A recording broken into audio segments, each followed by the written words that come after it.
Top quality और consistent performance के लिए सिर्फ सिल्वर पंप नाम याद रखना। तो इजराइल से युद्ध के लिए ईरान ने इस्लामिक आर्मी बनाने का प्लान तैयार किया है। इस्लामिक आर्मी में कौन कौन से देश शामिल होंगे, उसका मकसद क्या होगा, यह आपको बताते हैं। तो इस्लामिक आर्मी कैसी होगी? ईरान की इस्लामिक आर्मी, एकजुट होंगे मुस्लिम मुल्क? यह अपने आप में बड़ा सवाल है। मुस्लिम देशों को एकजुट करने की रणनीति अब ईरान तैयार करता हुआ नजर आ रहा है। इजराइल के खिलाफ बड़ी जंग की तैयारी है। इजराइल पर मिलकर हमला करने का प्लान है। किस किस देश से बात की है ईरान ने? तुर्की, सऊदी अरब, पाकिस्तान और तमाम जो दूसरे मुस्लिम कंट्रीज हैं, उनसे ईरान बात करता हुआ नजर आ रहा है। मकसद क्या है? इजराइल का मिलकर मुकाबला करना, मध्य पूर्व में अमेरिकी प्रभाव को कम करना या खत्म करना, खाड़ी में अमेरिकी ठिकानों को चुनौती देना। रुकावटें लेकिन क्या आएंगी? मुस्लिम देशों में सुन्नी शिया विभाजन साफ तौर पर है। राजनीतिक और आर्थिक मतभेद भी दिखता है। अमेरिका, रूस और यूरोप का एक बड़ा दबाव भी मुस्लिम कंट्रीज पर नजर आता है। और देखिए, संजय सोईसर इस वक्त हमारे साथ दरअसल न्यूयॉर्क से लाइव जुड़े हैं और उनसे हम जानेंगे भी, क्योंकि डोनाल्ड ट्रंप लगातार बयान भी देते हुए नजर आ रहे हैं, जो उनकी तरफ से कल कहा गया कि ईरान की बर्बादी तय है। और इसी को लेकर मैं आपसे सवाल करूंगा। और योगेश गुप्ता सर इस वक्त हमारे साथ जापान से लाइव हैं।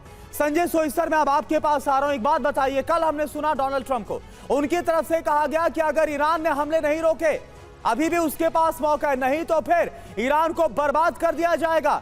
क्या आपको नजर आ रहा है? और आप क्योंकि इस वक्त न्यूयॉर्क में खुद बैठे हुए हैं, क्या हलचल है सर वहां पर? देखिए, ऐसा है कि अमेरिका का स्टैंड बिल्कुल पहले दिन से क्लियर है। उन्होंने एक तो इजराइल के साथ वो हमेशा खड़े थे, खड़े हैं और खड़े रहेंगे, इसमें मुझे कोई शक नहीं है, क्योंकि अमेरिका और इजराइल दोनों का ये मानना रहा है शुरू से ही कि अगर ईरान के पास परमाणु शक्ति आ जाती है तो ये मिडिल ईस्ट के लिए काफ़ी घातक हो सकती है और ये एक इजराइल के लिए भी खतरा हो सकता है, अमेरिका के हितों के लिए भी बहुत बड़ा खतरा हो सकता है और पूरे मिडिल ईस्ट की शांति के लिए। तो यही कारण है कि जो सबसे बड़ा कारण इस युद्ध का है कि वो ईरान की जिस प्रकार से खबर आई थी कि काफ़ी नज़दीक पहुंच गए हैं, 400 किलो से ज़्यादा उनके पास एनरिच यूरेनियम हो गया है, वो बम बनाने के काफ़ी नज़दीक हैं। तो इससे पहले वो बम बनाएं और हालात काबू से बाहर हो जाए, उसको बर्बाद करना जरूरी था।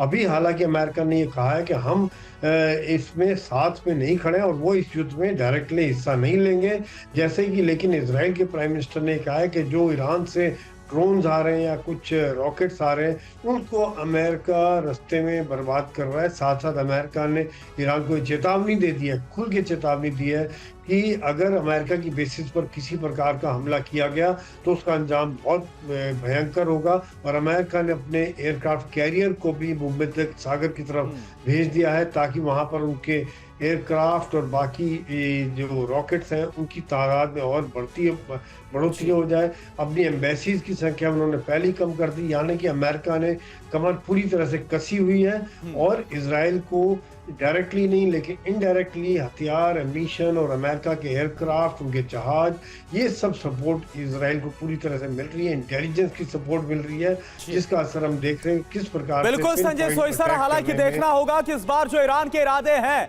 वो बहुत ही विध्वंसक नजर आ रहे। ईरान ने बोला भी कि जो कोई भी इजराइल की मदद करेगा उसे भी अंजाम भुगतना होगा।